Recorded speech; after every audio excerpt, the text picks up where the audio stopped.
Welcome to Sweetwater's Full Gospel Church. I am Pastor Cully. And I'm Roxanne. Thank you for joining us online. We pray that during the service you'll experience the presence of God wherever you are. Now let's go live.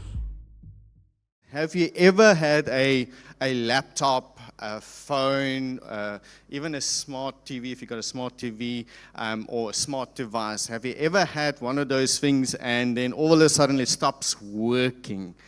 It's not working in the way it's supposed to do. It starts glitching, it starts getting really slow, it freezes up, and some of the devices even starts acting strange. Apps won't open, things are slow, nothing is responding to the way it should be. And no matter what you try, and believe me, we've tried, as people, we try funny things sometimes. You know, we take our phone and we, okay, you laugh. But many of us, how many of you, and be honest now because Jesus is watching us right now, how many of us, when the TV is not working, remember now, Jesus is watching, and you hold the remote and it's not working, and then you take the remote. As if clapping the remote is helping now. You just need to change the batteries. But you're like, hold on, I'm not done yet. How many of us with our remote for our gate or whatever, or for whatever, if it doesn't, we hold it here. And then we, like, what is this? Is this like a satellite dish? It's like I'm picking up my gate. But let's be honest, many times when these devices glitch, we try everything, we close the app, we try to restart it, we even, and maybe I'm just that weird person, but I try to Google and find out, okay, what is the better option, figuring out why this thing is glitching. But eventually you get to that one option that nobody really wants to go to. But it is that option that becomes very available to us, which is actually the title for this morning's message, which is default settings. Default settings. Because here's the thing. You hit the reset button or the reset default settings, and it doesn't just fix the glitch, it wipes out everything else as well. All your custom settings that you had, whether it's been your phone or something, all those customs that you put down, all those preferences that you had, all those upgrades, the moment you hit the reset to default settings, all those things gets wiped out. Photos, recordings, history, your progress, gone. Completely gone.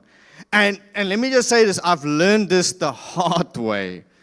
Because every now and then, and maybe you can relate to this, every now and then, our DSTV recorder, glitches. I mean, sometimes, we switch the TV on and all of a sudden the screen is purple and it feels like I'm watching Barney the dinosaur. Because everything is purple. And then I'm like, okay, it's the decoder. Then I try everything, you do all these things, switch on and off, I've tried this. But then I realized it's the decoder, the DSTV decoder, so then I have to eventually hit the default, reset to default settings. But here's the problem. Here's the biggie. Somewhere in the troubleshooting process, the option shows up, restore to default settings. Now, let me tell you something. That button is dangerous, especially if you're married, especially if your spouse has been recording some programs in the hopes that later on, I'm not looking this direction, hoping at the latter stage that when she can just relax and chill and just watch all her crime scene investigation series. I don't know why she loves the crime scene investigation, how to get away with murder, pray for your pastor. But she records those because during a week she's busy, but then, when she's not busy, then she wants to watch it. And here comes Cully, and he just goes and reset to default settings, and he just erases everything. Now, let me just say, I'm not just resetting the DSTV decoder. I'm resetting the atmosphere in that home. Okay, I'm looking this direction. But here's the thing, okay, because I've learned now, okay? Yes, you have to learn from your mistakes. So I've learned. So before I do anything, I ask questions. Like, can I? I'm about to press that button. Is there anything important? Is there anything that is really important that matters that we need to just maybe sort out first before I press that button? Now, here's where it gets real for all of us, because we can turn this also spiritually, because we start walking with Jesus, and suddenly our lives begins to upgrade. Our prayer life gets stronger. Our faith begins to grow into this immense time with God, because now we're communing with God.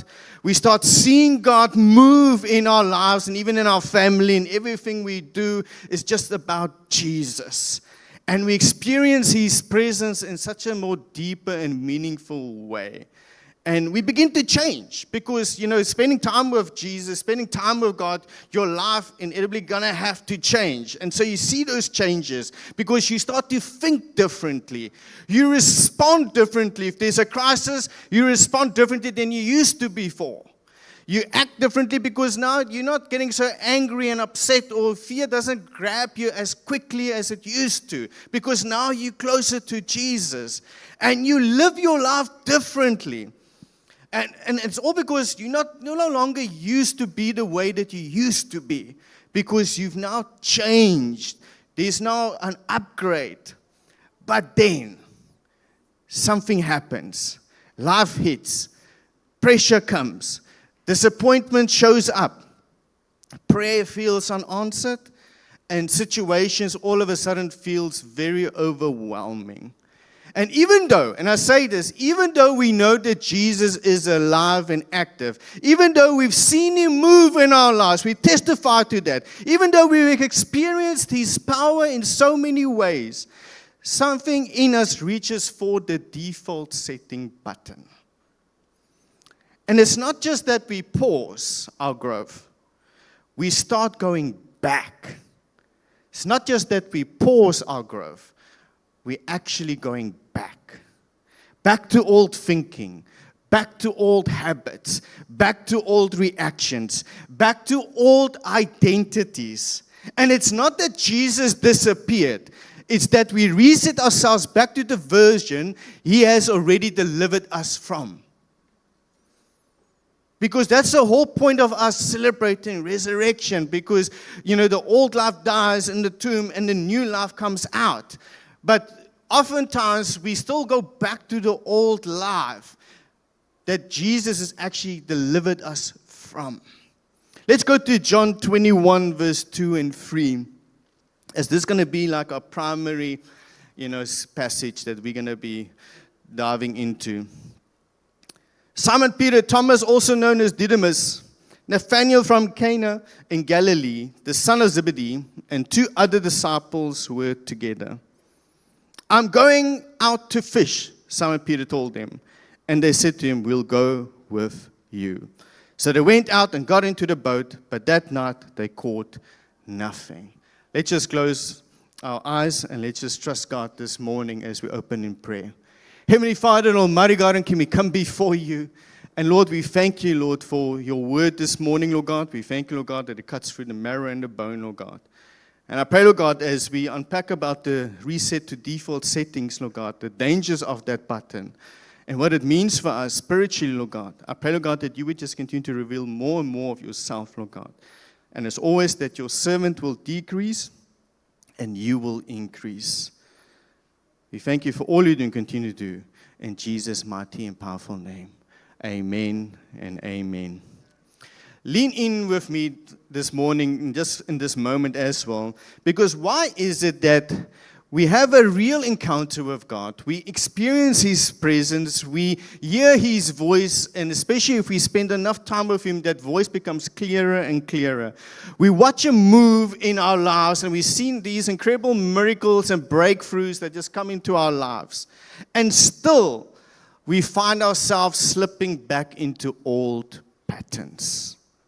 Why is it that you become strong one week, full of faith, full of conviction, and then all of a sudden something happens, and without even announcing it, you start going back to your old habits? Not because you stop believing, but because you, and I want you, because, and I want you to turn to your neighbor, and I want you to look at them and tell them this: we go back to what we know. Because that's the truth. When things happen in our lives, when we experience this sudden situation in our lives, when it feels uneasy and it doesn't feel stable, all of a sudden what happens is we go back to what we know. We go back to what we know. John 21 verse 3, going back to that passage, Simon Peter said to them, I'm going fishing. And just like that, no meeting, no prayer, no, let's have a group discussion, just a decision. I'm going back. Now, I don't want you to miss this, because we can so easily miss where this comes in. This whole idea and understanding of Simon Peter saying, I'm going fishing. This was after Jesus' resurrection. This was after the tomb is empty. This is after all the reports came into Jerusalem and saying that He is alive. That is after all of that. And yet, even in this moment, Simon Peter says, I'm going fishing. I'm going back. Because fishing wasn't random. Fishing was the default. This was who he was. This was who he was. Simon Peter, this was who he was before he met Jesus. Because if you know the story, when Jesus meets Peter for the first time, where does he meet Jesus? He meets him while he's fishing. And so he goes back to the default setting, back to what he knows, back to who he was before he had an encounter with Jesus. Why? Because it was familiar. It was predictable. It was controllable. And in that moment where he didn't understand his future, he reaches for his past. Because when you don't have a vision for tomorrow, yesterday starts calling your name. If you don't have a vision for tomorrow, yesterday starts calling your name.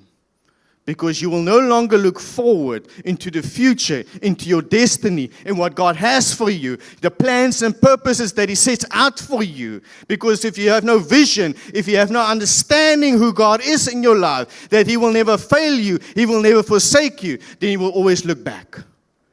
Back to your old life, back to your old habits, back to all those things, back to the old identity, who you were before you met Jesus. Because that is controllable, that is predictable, that is something that is stable in your life. And that's what default settings does. They pull you back into the version that you feel safe, even if it's not the version God called you to. And here's the dangerous part of this, and I'll share this with you, because this is the dangerous part of this whole story, and also for us this morning about the reset default settings, going back to our old habits, back to our old version of ourselves. Because the dangerous part is John 21 verse 3 continues on to say, they said to him, we will go with you. The moment Peter went back, he unintentionally gave others permission to go back also. When he says, I'm going back to my old habits, back to my old lifestyle, back to my old nature, he unintentionally gave everybody around him the permission to also go back to the old habits. Because that's why the people say, we will go with you.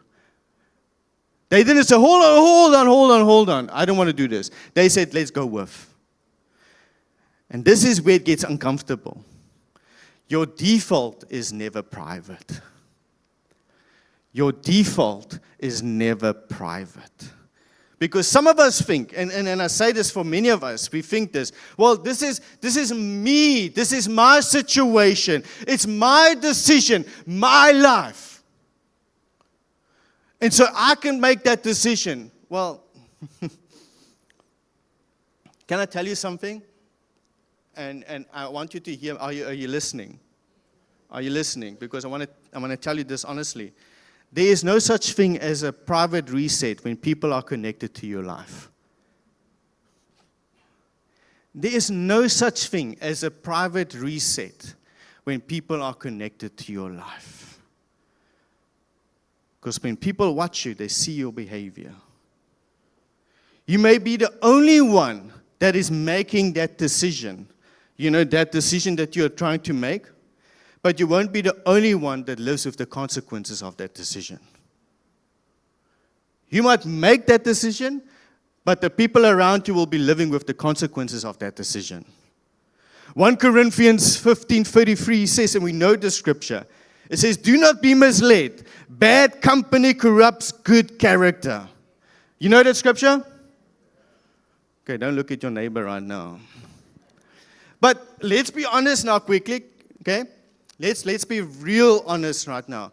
When you read that scripture, how often do we, when we read that scripture, we think about, oh, I must be careful who I actually engage with, because their conversations might lead me to some bad things.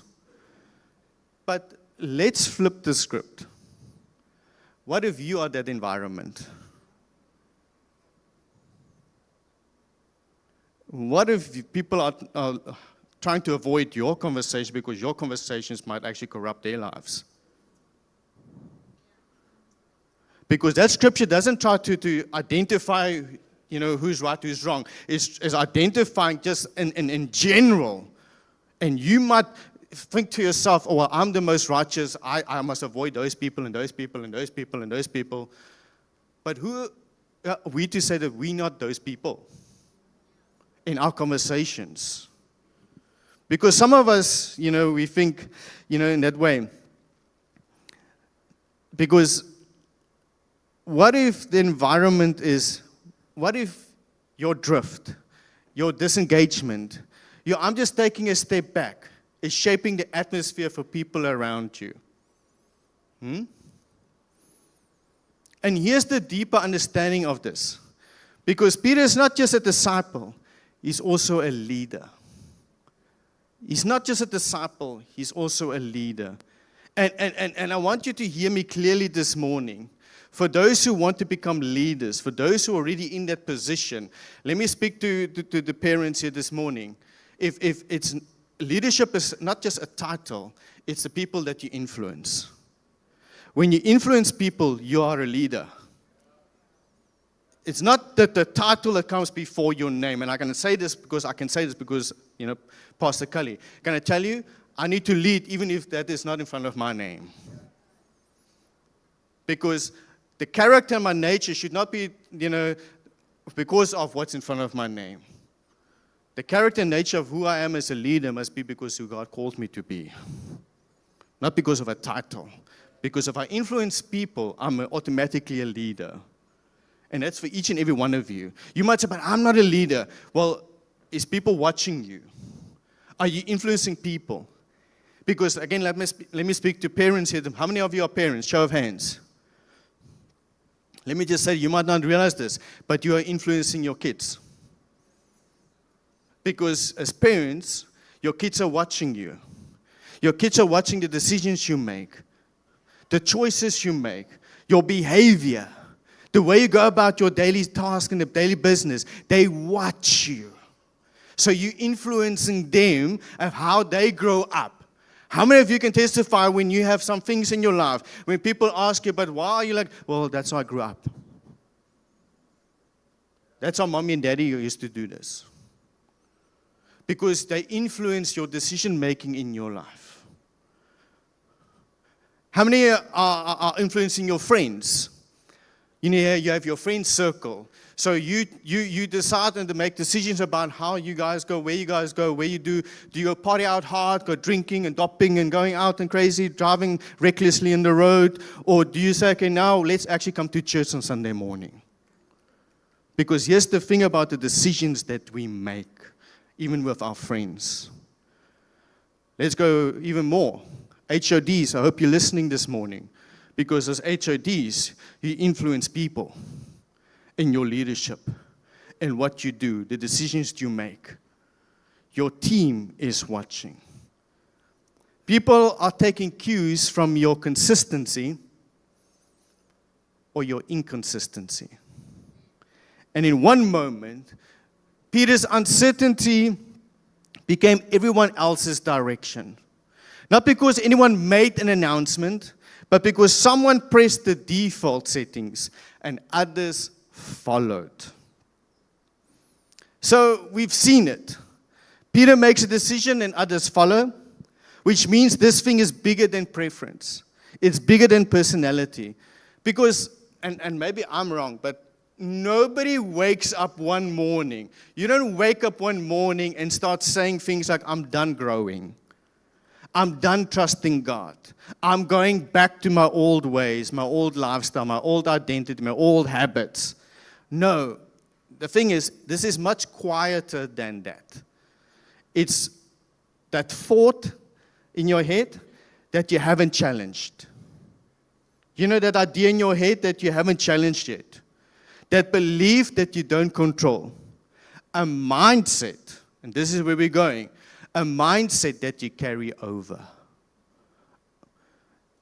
And before long, you've changed your environment, but your thinking stayed the same. The environment has changed, but your thinking stayed the same. Turn to the person next to you, and I promise you this is the last time I'm going to ask you this morning to turn to your neighbor, but turn to your neighbor and just ask them, you've left it, but has it left you? Because that's the true story. Because Colossians 3 verse 1 and 2 says, since then, somebody say since then. You have been raised with Christ. Set your hearts on things above, where Christ is, seated at the right hand of God. Set your minds on things above, not on earthly things. We have to understand this passage. You have already been raised.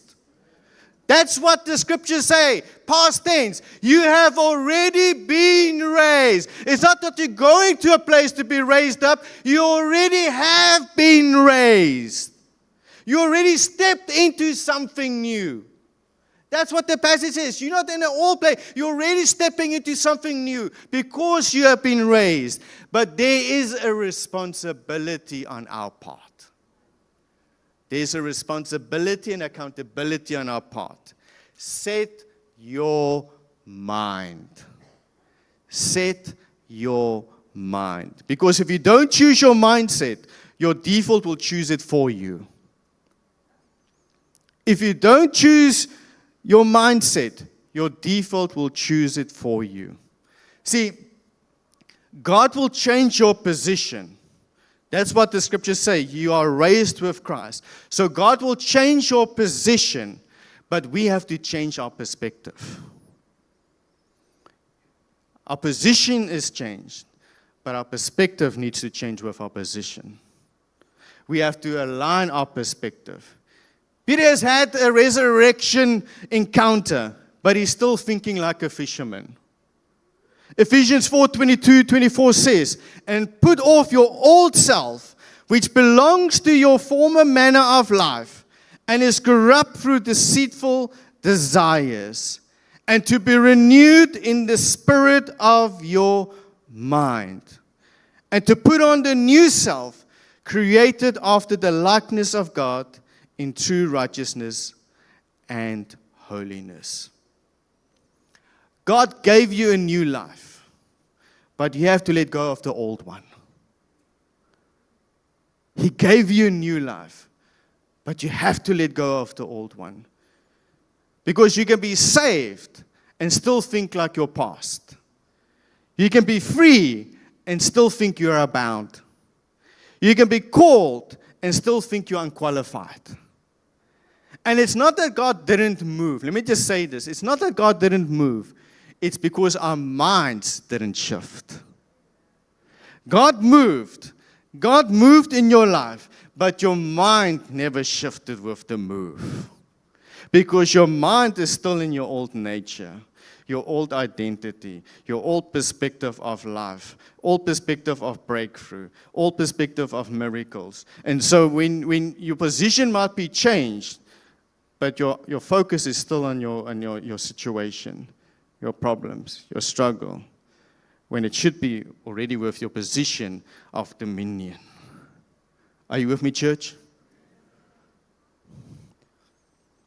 And here's the scary part. And I say the scary part because this is the as true as it can be. This is as true as it can be. Your life will always move in the direction of your strongest belief. Your life will always move in the direction of your strongest belief. If I believe that I'm a weakling, if I believe that I'm defeated, if I believe that I will never be able to be anything else but just be this silly, stupid, ignorant, unqualified person, that's who I'm going to be. Because that's my belief. And that will be my direction and what I will walk into. But if my mind changes into the perspective of who God has called me to be, that He has called me, He has anointed me, He has called me healed, He has called me restored, He has called me a new believer, then those things no longer matter. What matters is who He has called me to be. And this is where this all collides too, because they go back fishing. They toil all night. They do what they used to do. And yet, they get nothing. John 21 verse 4-5 says, just as day was breaking, Jesus stood on the shore, yet the disciples did not know that it was Jesus. You know what it tells me? And I'll bring this back into last week's message about, the two people that walked away from Jerusalem. I'll bring this together because here's the thing that tells me about Jesus being on the shore. When Peter and his friends went in fishing, that here's the thing. Even when you go to default, God will still be looking for you. Just like He did with the people walking away from the miracle in Jerusalem. Remember the story? We spoke about it last Sunday. 7 miles. God will even chase you down, walk that path, that dirty road, that dusty road, to even meet the two people that was walking the wrong direction. Wrong direction, right God. And here we find ourselves again. Same scenario, different scenery. Peter and them going away from the miracle, going back to the old habits, back to the old nature, back to what is comfortable, back to what is stable. And yet, Jesus still finds them there in that place. He finds them there. He's standing there looking at them. But here comes the crazy part, because it carries on to say that Jesus then asked him, and I love this about Jesus. Because it's the same Jesus that walked the dirt road with the two, remember? And Jesus asked him, what are you guys talking about? But He knows. And so here's Jesus again, standing on the shore, and He looks at Simon and the disciples, and He knows they haven't caught anything. So what does Jesus do? He asks them, hey, Koe, hello. Have you caught any fish? He knows. Nothing. But He still asks. Why? Because He wants them to admit. He wants them to admit, to say, yes, like we went back to our lifestyle, to our old habits, to all these things that went wrong in our lives. So we went back to that old lifestyle, and it never really worked out for us. We went back to what bound us. We went back to held us captive. And did it get us anywhere? Nowhere. And so Jesus will still ask the question, have you caught anything? Because many of us will go back to our old nature. Go back to what is comfortable. Go back to what is maybe something that is just easy. And then Jesus asking, you toiled all night. Has it helped you progress in life? And let's make it really personal. Let's step into this. Because many of us, we go back into the drug habit. We go back into the bottle, substance abuse. We go back into just abuse. We go back into those things, pornography. We go back into those things that maybe it's easy because those things seems okay and nice. And in a moment it feeds us.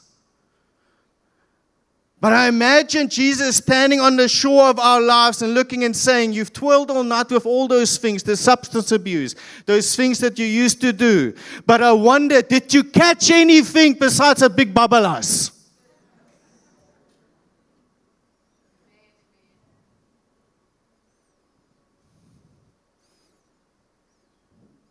Because here's the thing. Those things, they might feel like they're actually feeding you, but they're actually destroying you. And the one thing I know about God is He will stand at the shore. He will look into your boat and He will ask you, did you catch anything? Did you find anything that actually helps you? And if He wants you to admit that, yes, Lord, I maybe wandered off. I walked away when I should have stood still. I should have believed. I shouldn't have moved back into my old nature, my old habits, because I've toiled all night. I've got calluses on my hand because of all the things that I've done wrong in my old lifestyle. Tried to win things through this. But I caught nothing, because nothing can actually compare to the love God has for you. And so Jesus will stand at the shore and ask you the right questions.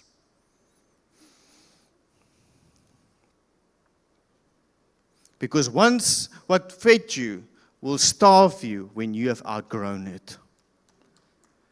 Yes, it fed you once. Your old nature, your old lifestyle, old habits, it fed you. But once you've outgrown it, once you've upgraded into the relationship God has for you, upgrading to the place of having communion with God, you've outgrown those old habits. And now it's actually starving you than actually feeding you. Some of us have been living in a version of ourselves that God has already called us out of. Not because we don't love Him, not because we don't believe, but because something has kept us thinking like the old us. But can I just declare this morning?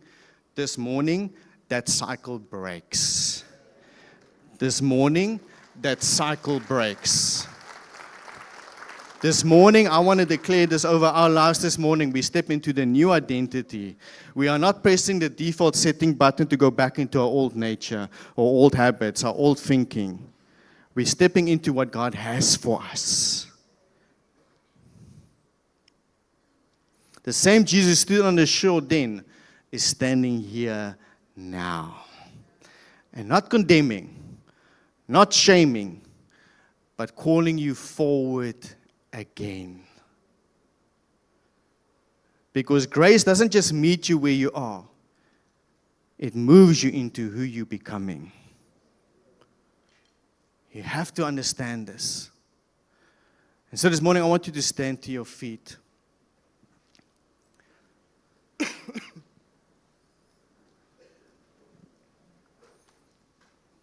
I really believe this is a significant moment in all our lives this morning. Because for many of us, we might have been in that place where, yes, things didn't go according to plan in our lives. And yes, there was maybe a moment in our lives where things worked out, where we felt so close to God. We felt His healing. We felt His breakthrough. But in a moment, without announcing itself, we find ourselves pressing the default, reset to default button. Default settings. And in a moment, we've almost in a sense forgotten all the upgrades, the preferences in our lives where God has spoken over our lives. And we've moved back into our old nature, our old lifestyle, old way of thinking. And I'm here with you, I'm standing with you this morning. Because it can be so easy when situations change in our lives, where the struggle is real, that where we look for things that are more stable, things that we used to know, and we go back to those things. And we tell ourselves, we try to convince ourselves that it's better to go that way. It's better to go to that place. It's better to go to my old nature.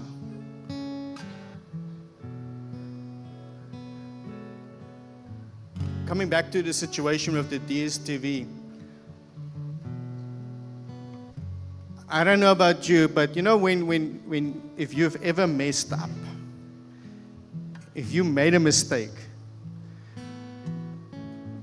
and you're like now, let me just use the example of the DSTV. I can tell you now, I love Roxanne with all my life because she can so easily forgive. Because when I got back to Roxanne, I said to her, I messed up. I deleted those programs. I'm so sorry. I felt swak. Honestly, I'm saying this not, I felt swak. I felt bad. And maybe you feel like this when you messed up. Maybe with your spouse. Maybe as a parent you messed up with your children. With a friend. And you messed up. You know, it sits here. It sits there, and yes, they've forgiven you, but it still feels swak. Because you've deleted those things. You can't get it back. You've deleted it. And many of us, we walk this journey with God where we feel like we've messed up. And I want to say this to us this morning. Maybe you're in that space where you feel you've messed up so much that God can't forgive you. That all He sees is just you as a mess. That He shuns you. That He says to you, you are worthless. You are useless. And maybe you're in that space right now.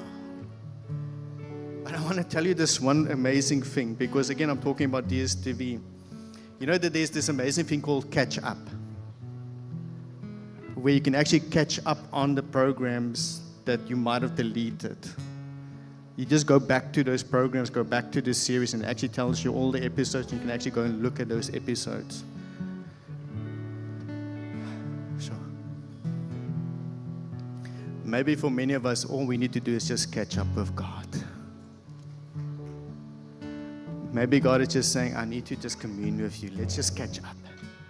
Maybe you drifted away too far and you've gone back to fishing, you've gone back to your old habits, your old life, and Jesus is sitting at the shore and He's like looking at you and He's communing with you and He's saying, I just want to catch up with you. I just want to catch up with you, my friend.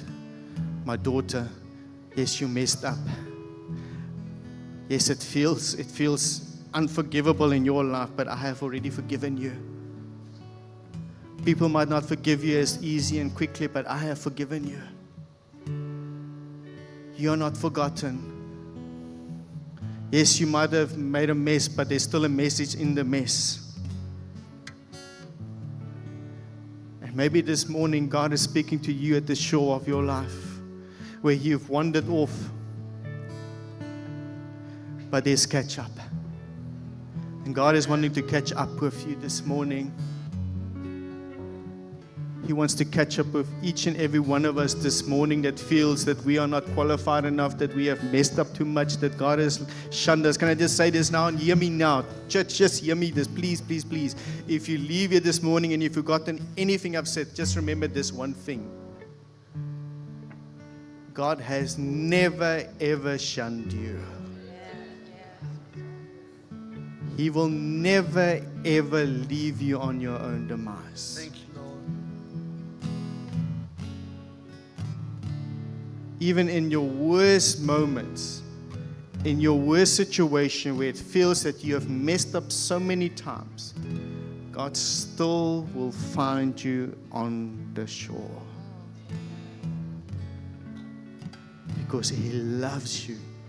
He loves me. He loves you. Even when you've deleted things, where you've deleted your upgrades, where you've deleted those preferences, where you spend time with God, where you've forgotten how to pray, where you've forgotten how to read your Bible, where you've forgotten how to even walk the journey with God, God will still find you. Yes, He might find you, and I want to say this, and I want you to hear me respectfully, because it even happened to me, and I want to say this, I want to share this with you. My mom is listening, she will testify to this. Jesus will even find you in the bottle.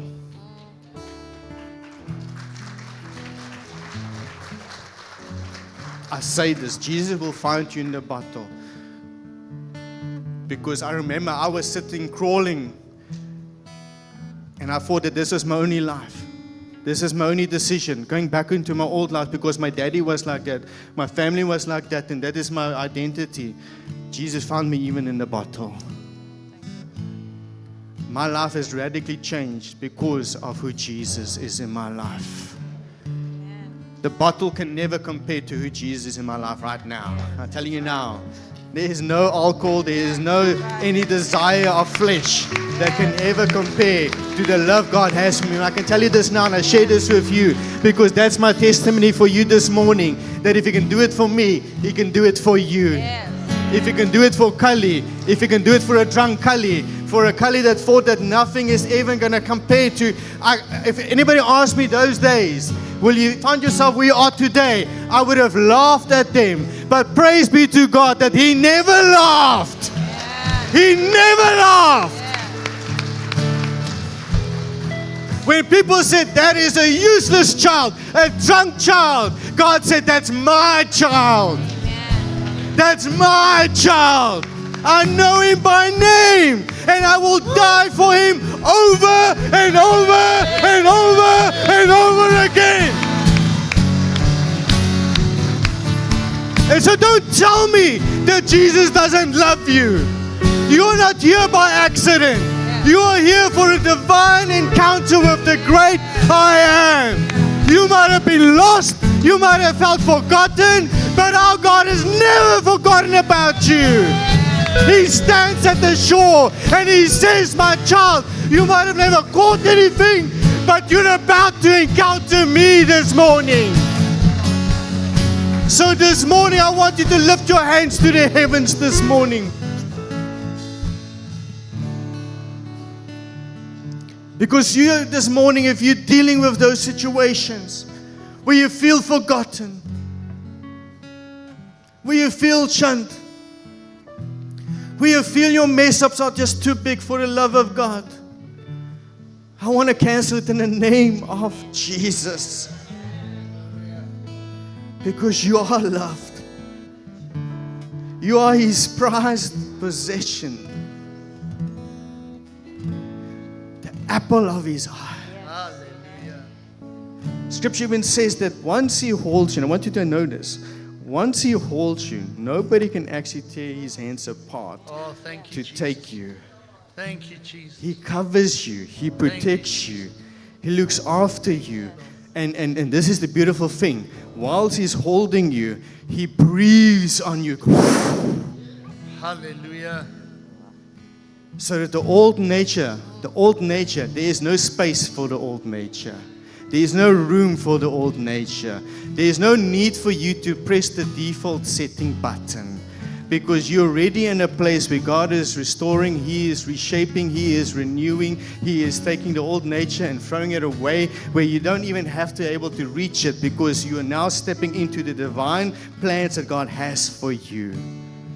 And so, Heavenly Father and Almighty God and King, we come before you, Lord God, for each and every person that might have gone back to the old nature, where they might have hit the default setting button, Lord God, and they felt, Lord God, that was one of these biggest mistakes of their lives, because now they find themselves, yes, it might have been okay for a moment, that desire, that fleshly and earthly things, Lord God, they might have just been able to go back to those things, Lord God, and they might have satisfied for a moment, Lord God.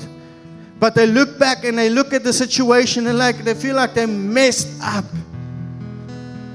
But I thank you, Lord God, that even in our biggest messes, Lord God, when we look to the shore, you are there. You follow us, you chase us down, you embrace us, you love on us. And I pray, Lord God, for each and every person here this morning, Lord God, that they will know that they have been called by you, they have been qualified, they have been anointed by you, they have been restored and renewed by you, Lord God. No longer go into the old nature, but going to what you have called them, the new nature, being anchored in Jesus. We give you all glory and honor in Jesus' mighty and powerful name. Amen and amen.